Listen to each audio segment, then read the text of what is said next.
الحمد لله والصلاة والسلام على رسول الله.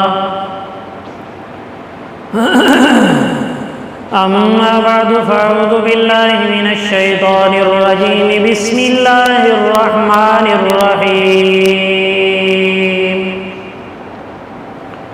يا أيها الناس اتقوا ربكم الذي خلقكم من نفس واحدة وخلق منها زوجها وبث منهما رجالا كثيرا ونساء واتقوا الله الذي تساءلون به والأرحام إن الله كان عليكم رقيبا. وآتوا اليتامى أموالهم ولا تتبدلوا الخبيث بالطيب ولا تأكلوا أموالهم إلى أموالكم إنه كان حوبا كبيرا.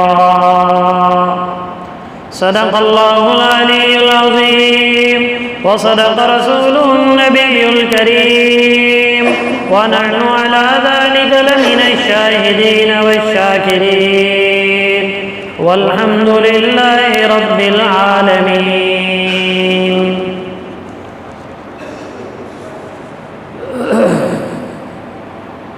یہ سورۃ النساء ہے، مدنی سورت ہے.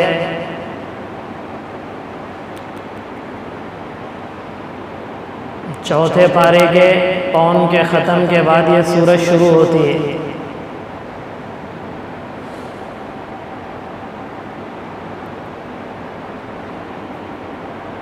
اس سورت کا عموماً تعلق حقوق العباد سے ہے.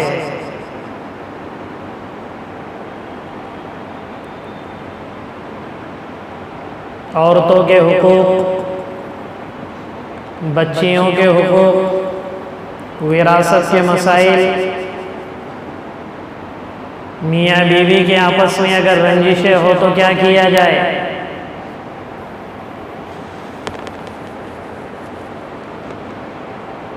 بیوی کے نفقات کی کیا کیا ذمہ داریاں ہیں،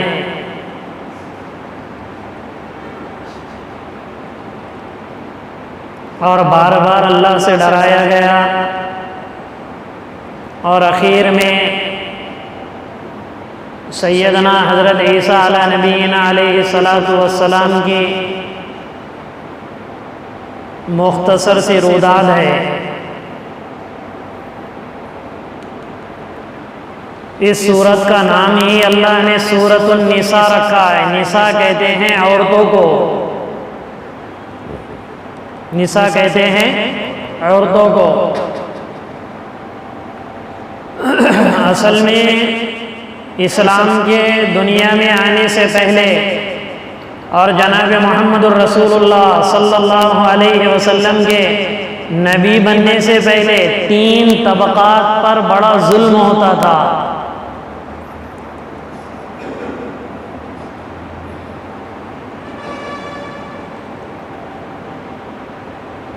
تین طبقات پہ ہر زمانے میں ظلم ہوا ہے. یہ تو اسلام کا کمال ہے کہ اللہ رب العزت نے ہر طبقے کا حق بتایا.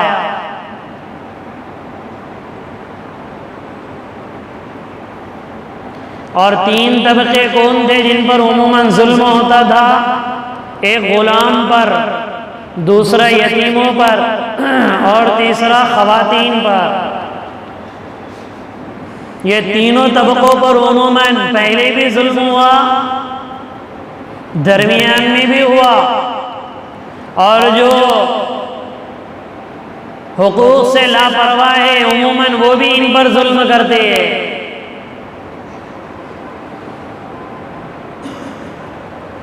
ایک نچلے درجے کا طبقہ اسے سمجھا جاتا تھا. اللہ نے عورتوں کو عزت دینے کے لیے سورت کا نام ہی سورۃ النساء رکھوایا. کہ سورت کون سی ہے؟ عورتوں کی.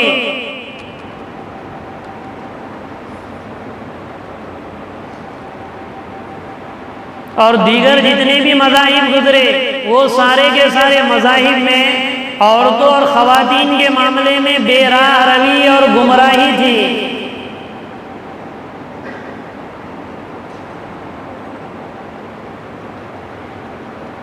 لیکن جیسے ہی اسلام آیا تو سب سے زیادہ حقوق کی رعایت عورتوں کے بارے میں اسلام نے بتایا، ورنہ دیگر مذاہب میں، ہندو والے مذہب میں دیکھو، اگر شوہر مر جائے تو بہتر عورت اس کو کہتے ہیں جو چتا پر جل جائے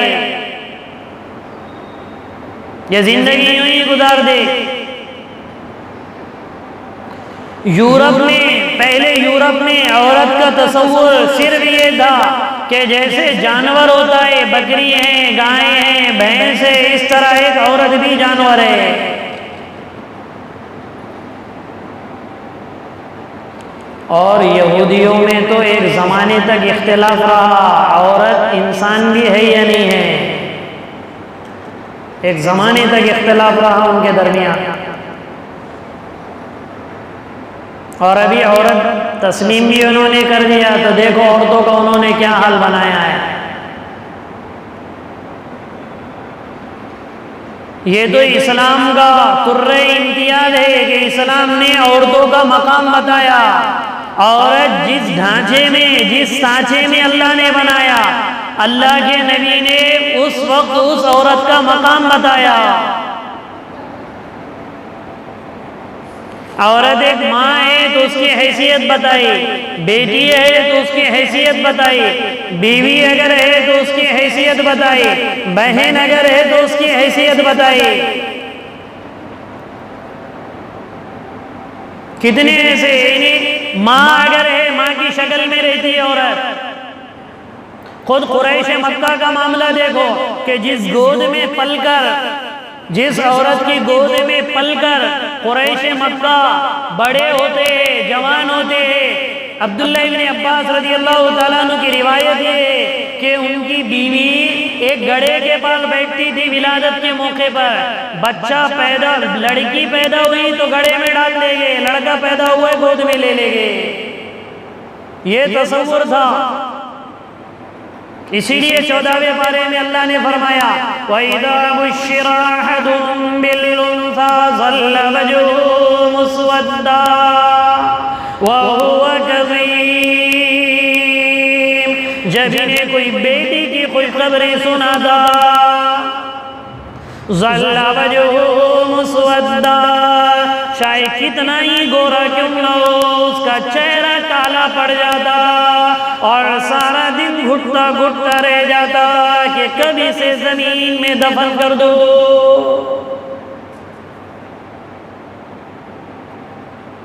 أَيُمْسِكُهُ عَلَىٰ هُونٍ لَّمْ يَدُسُّهُ فِي التُّرَابِ، ذلت کے ساتھ اسے روکے رکھو یا مٹی میں اسے دفن کر دو۔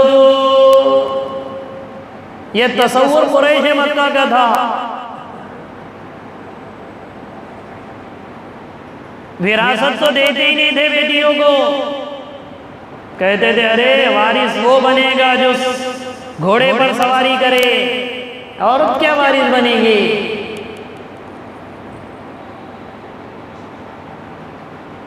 مقام دیا، اس لیے سارے حقوق اس میں اللہ نے بیان کیے۔ تو میں یہ بتا رہا تھا کہ عورتوں کی حیثیت ہے، ہر حیثیت میں اصلاح، ہر حیثیت میں اللہ نے اس کا مقام بتایا۔ اگر ماں ہے تو اللہ نے قرآن میں جگہ جگہ اپنی توحید کے ساتھ، اپنے شکریہ کے ساتھ اللہ نے ماں باپ کا شکریہ کا حکم دیا۔ وَقَضَىٰ رَبُّكَ أَلَّا تَعْبُدُوا إِلَّا إِيَّاهُ وَبِالْوَالِدَيْنِ إِحْسَانًا، تیرے رب نے یہ فیصلہ کیا ہے کہ اس کے سوا کسی کی عبادت نہ کرو اور ماں باپ کے ساتھ اس میں سلوک کرو۔ إِمَّا يَبْلُغَنَّ عِندَكَ الْكِبَرَ أَحَدُهُمَا أَوْ كِلَاهُمَا، اگر دونوں میں سے چاہے باپ ہو یا ماں ہو کوئی بڑھاپے کو پہنچ جائے، فَلَا تقل لهما اف، اف بھی نہ کہو. یہ ماں کا مقام بتایا اللہ نے. یہ جو کہتے ہیں نا حضرت علی رضی اللہ عنہ کہتے ہیں، اف کس کو کہتے ہیں؟ ماں نے کہا کہ بیٹا پانی دے، اس کو یہ بھی منع ہے. اب تو او امی تمہارا سمجھ رہا کیا میں کیا کام کر رہا کیا نہیں کر رہا، دیکھو نا، اور لگا دیے تم نے ایک طریقہ. ماں کا مقام بتایا کہ اف بھی نہ کہو، اور فرمایا اللہ کے نبی نے الجنۃ تحت اقدام الامہات، جنت کو تلاش کرنا ہو تو اپنے ماں کی قدموں میں تلاش کرو. اور ایک صحابی نے عرض کیا یا رسول اللہ، آپ نے فرمایا کہ اگر کوئی اپنے ماں کو یا باپ کو مسکراتا ہوا دیکھ دے اللہ اسے حج مبرور کا ثواب دے گے.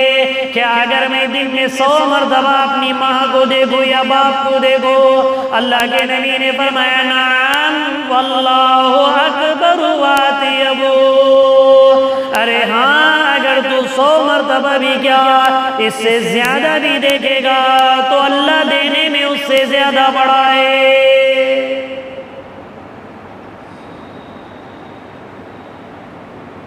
یہ ماں کا مقام بتایا. ایک صحابی نے پوچھا یا رسول اللہ ما حق الوالدین، ماں باپ کا کیا حق ہے؟ اللہ کے نبی نے فرمایا کلاہما الجنت و کلاہما النار، یا تو وہ دونوں تیری جنت ہے یا وہ دونوں تیری جہنم ہے.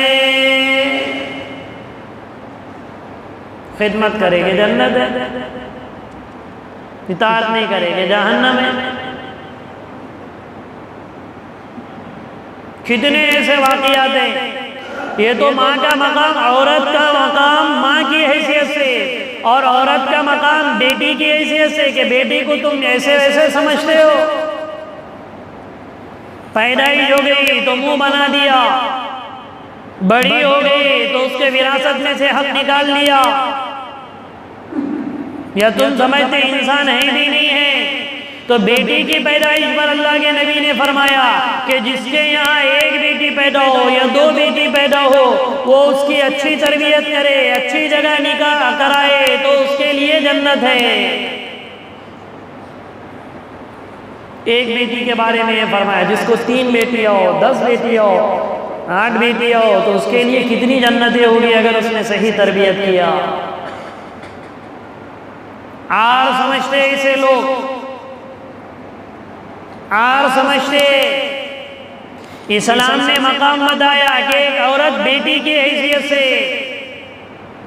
اور وہی عورت جب نکاح میں آ جائے تو پہلے زمانے میں جانور کے بارے میں اختلاف کرتے تھے، جانور ہے یا نہیں ہے عورت. اب جب اس کا نکاح ہو جائے اللہ کے نبی فرما رہے کہ اگر میاں بیوی کی آپس میں انبن ہو جائے اور بیوی شوہر کو دیکھ کے مسکرائے، شوہر بیوی کو دیکھ کر مسکرائے، اللہ اس کے پچھلے سارے گناہ معاف کر دیتے. جھگڑا بھی کر رہے ہیں اور گناہ کی معافی بھی ہو رہی ہے. اخیر عمر میں حضور فرما رہے استوصوا بالنساء خیرا، کہ میں تمہیں وصیت کرتا ہوں کہ تم اپنی بیویوں کے ساتھ بھلائی کرو، بھلائی کی تاکید کرتا ہوں. اور فرمایا تم میں سب سے بہترین وہ ہے، اچھے اخلاق والا وہ ہے جو اپنی بیویوں کے ساتھ، اپنے گھر والوں کے ساتھ اچھے اخلاق والا ہو. وَأَنَا خَيْرُكُمْ لِأَهْلِي، اور میں اپنی بیوی کے ساتھ تم سے سب میں زیادہ اچھا ہوں. آنے میں دیر ہو گئی. ایک مرتبہ اللہ کے نبی کے حجرے میں بی بی میمونہ کی باری تھی. آواز دے رہے، سردیوں کی رات ہے. بی بی میمونہ رضی اللہ تعالیٰ نے کہا کہ نہیں یا رسول اللہ میں دروازہ نہیں کھولوں گی، شاید آپ نے خیانت کی، باری میری تھی، آپ کسی اور بیوی کے پاس چلے گئے.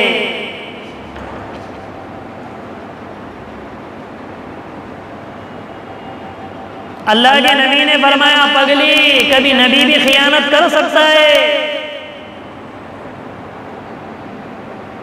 تب بی بی میمونہ کو ہوش آیا، ارے یہ صرف میرے شوہر نہیں ہیں بلکہ اللہ کے رسول ہے، کیونکہ ہر عورت کو اپنے شوہر پہ کیا آتا ہے؟ شک تو آتا ہی ہے، اس لیے کہا دل میں فوراً خیال آ گیا، نہیں یہ صرف میرے شوہر نہیں ہے بلکہ اللہ کے رسول بھی ہے۔ فوراً دروازہ کھولا، اللہ کے نبی نے مسکرایا اور اپنے بستر پر جا کر آرام کر دیا۔ جتنے گھروں پہ لیٹ جانے والے ہیں نا ان کو دیکھو، اگر اہلیہ سو جائے تو جب تھوڑی دیر کے بعد کھلے تو دروازہ، دیوانی ہوئی کیا، اتنا تھک کے آرام ہوئی، پڑ جاتی اپنا ہوش نہ حواس،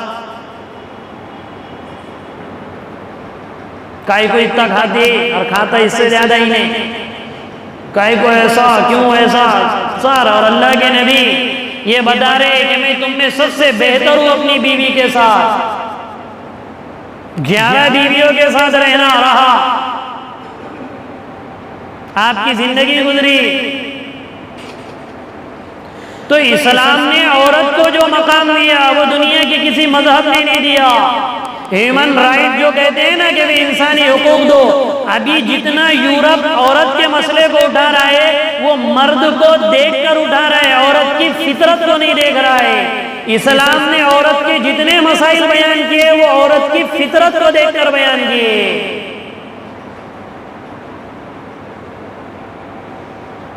اور جہاں فطرت دیکھی جاتی ہے نا تو وہاں پر صحیح حکم بھی لگایا جاتا ہے۔ دنیا والے صرف کیا کہہ رہے ہر فیلڈ میں عورت کیوں پیچھے رہے، شانہ بشانہ چلے۔ فطرت، ہر ایک کی فطرت اللہ نے کچھ نہ کچھ بنائی ہے۔ عورت کی فطرت میں نرمی ہے، حیا ہے، کمزوری ہے، جلد بازی ہے۔ اسی لیے مسائل میں اللہ رب العزت نے مردوں کو مکلف بنایا، کمائی میں مردوں کو مکلف بنایا، طلاق دینے نہ دینے میں مردوں کو مکلف بنایا۔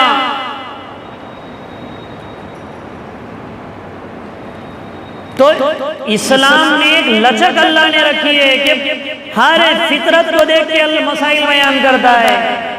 ورنہ دنیا میں یہ تو جو اسلام کو نعوذ باللہ ثم نعوذ باللہ کہہ رہے کہ مظلوم ہیں، عورتوں کے حق، عورتوں یہ جو 3 طلاق کے مسئلے نکلے، ارے یہ 3 طلاق کا مسئلہ بھی عورت کی فطرت کے مطابق اللہ نے رکھا ہے کہ ارے تم کیا کرو گے، ایک مرد نے تیری حیثیت یہ بنا دی کہ تجھے ایک دم سے 3 طلاق دے تو وہ اس لائق نہیں ہے کہ تو دوبارہ اس کے پاس جائے۔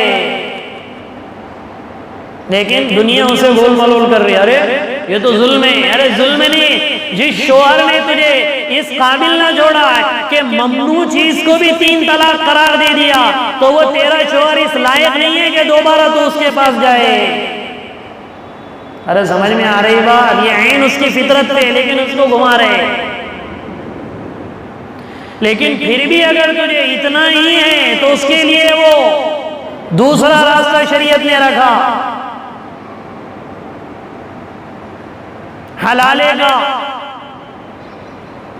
لیکن فطرت اللہ رب ایک ایک چیز اللہ نے فطرت کے مطابق اتاری، اس لیے یہ سورۃ النساء، اس کا نام بھی اللہ نے نساء رکھا، یعنی عورتوں کی سورت، یعنی عورتوں کے احکام اس میں بیان کیے گئے، یتیموں کے احکام، یہ 3 ہی طبقے تھے، اس لیے غلام کے بھی احکام اللہ کے نبی نے بتائے، غلام بانی کے، عورتوں کے بھی احکام اور یتیموں کے احکام بھی اس میں آ رہے ہیں۔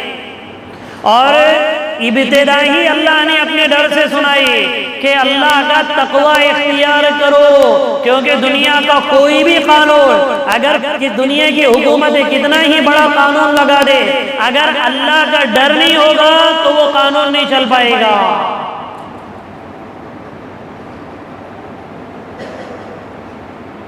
اس لیے آگے قوانین بیان کرنے سے پہلے ہی اللہ نے فرمایا یا ایھا الناس اتقوا ربکم الذی خلقکم من نفس واحدہ، اے لوگو تم ڈرو اپنے اس پروردگار سے۔ رب کہا اللہ نے، ڈرو کیوں؟ اس کی علت بیان کی، اس کا ریزن بیان کیا۔ ڈرنا کیوں اللہ سے؟ کیونکہ وہ تمہاری تربیت کرنے والا ہے۔ باپ کا اکرام کیوں کر دے؟ باپ کھلاتا ہے تمہیں۔ ماں باپ سے ڈرتی کیوں اولادیں؟ ماں باپ اسے پالتی ہے۔ اس لیے میں جو تم سے کہہ رہا ہوں کہ مجھ سے ڈرو، تو میں اس وجہ سے نہیں کہہ رہا ہوں کہ میں نے تمہارے ساتھ کوئی معاملہ نہیں کیا اور یوں ہی کہہ رہے تم مجھ سے ڈرو، بلکہ رب والی صفت کے ساتھ اللہ نے بیان کیا کہ میں صبح سے لے کے شام تک، شام سے لے کے صبح تک تمہارے کھانے کا، پینے کا، سانس لینے کا، سانس چھوڑنے کا، اور تمہاری اگر بدن میں غور کرو تو کتنے تربیت کے میں نے نظام قائم کیے، اس تربیت کے حوالے سے میں تم سے کہہ رہا ہوں تم مجھ سے ڈرو۔ یا ایھا الناس اتقوا ربکم الذی خلقکم، اے لوگو تم ڈرو اپنے اس پروردگار سے، خلقکم من نفس واحدہ، جس نے تم کو ایک نفس سے پیدا کیا۔ یعنی کس سے؟ ارے ہم کس سے پیدا ہوئے؟ سیدنا آدم علیہ نبینا علیہ السلام کو اللہ نے مٹی سے پیدا کیا، آدم علیہ السلام کی بائیں بھزنی سے اماں حوا علیہ السلام کو پیدا کیا، پھر ان دونوں کو ملا کر اللہ نے نئی نسل چلائے۔ یہ اللہ کی قدرت ہے کہ بغیر کسی چیز کے اللہ نے آدم کو بنایا، پھر حوا کو بغیر ماں کے بنایا، آدم کو ماں باپ کے بغیر بنایا، عیسیٰ علیہ السلام کو باپ کے بغیر بنایا، اور ان کے پیٹ میں حمل بغیر کسی نطفے کے ٹھہرایا۔ یہ سب اللہ کی قدرت، اور ایسی میاں بیوی کے ملاپ سے دنیا میں کوئی چیز پیدا ہو جانا یہ بھی اللہ کی قدرت ہے کہ ایک گندے قطرے سے اتنا اچھا مٹیریل انسان اللہ نکال رہے ہیں۔ دنیا کی کوئی کمپنی ایسی نہیں ہے کہ گندا مٹیریل ڈالو اور اچھی چیز پیدا کرو۔ کیا کہتے ہیں؟ ارے اس میں ایک ایک چیز بھاری گئی ہوئی ہے تب جا کے اتنی بہترین گاڑی بنی، خراب ہوئے یہ ابھی جکارتا کا پلین نیچے گرا پانی میں، ساری دنیا کہہ رہے کیا کہ پارٹس اس میں خراب لگائے ہوئے تھے۔ یعنی کیا مطلب؟ چیز اگر کوئی نقصان دہ ہو تو دنیا والی کہتے ہیں کہ خراب چیز ہے، مٹیریل خراب ہے۔ یہ اللہ کی قدرت ہے، مٹیریل اتنا گندا اور اتنا عزت والا انسان اللہ بنا رہے۔ تو یہ تو میری اور آپ کی آنکھوں کے سامنے، اس لیے ہم کو تصور میں آتا۔ آدم علیہ السلام ہمارے سامنے نہیں بنے اس لیے لوگ انکار کر دیتے، بی بی حوا ہمارے سامنے نہیں بنی اس لیے انکار کر رہے۔ یہ ساری چیزوں کا تصور اس لیے کہ ہم نے ایک اللہ کو نہیں مانا۔ تو اصل ہماری آدم علیہ السلام سے جڑتی، اس کو اللہ نے فرمایا کہ چونکہ آگے رشتہ داریوں کو، رشتے ناتوں کو توڑنے سے رکنے کا حکم ہے، اس لیے اللہ تمہید باندھ رہے۔ کیا باندھ رہے؟ کہ تم سب کو کس سے پیدا کیا؟ ایک ہی انسان سے۔ جیسے مثال کے طور پہ بھائی بھائی میں جھگڑے ہو تو کیا بولتے ہیں؟ کیا یار ایک ہی باپ کی اولاد ہے نا، تم کائے کو تم جھگڑ رہے؟ ارے ایک ہی ماں کا تم نے دودھ پیا ہوا ہے، کائے کو لڑے؟ بولتے نہیں بولتے؟ کیوں کہ آگے تم لوگ جھگڑے نہ کرو، اس لیے کہتا سمجھانے والا۔ ایسی اللہ رب العزت آگے حکم آ رہا ہے رشتے ناتوں کو نہ توڑنے کا، اس لیے پہلے ہی اللہ بتا رہے یہ تمہید باندھ رہے، تم اس پروردگار سے ڈرو جس نے تم کو ایک ہی انسان سے، ایک ہی نفس سے پیدا کیا۔ وَخَلَقَ مِنْهَا زَوْجَهَا، اور اسی سے اس کی بیوی کو پیدا کیا۔ کس سے کس کو پیدا کیا؟ ارے بھئی کس کو کس سے پیدا کیا؟ آدم علیہ السلام سے حوا علیہ السلام کو پیدا کیا، اور پھر ان دونوں کے ملاپ سے وَبَثَّ مِنْهُمَا رِجَالًا كَثِيرًا وَنِسَاءً،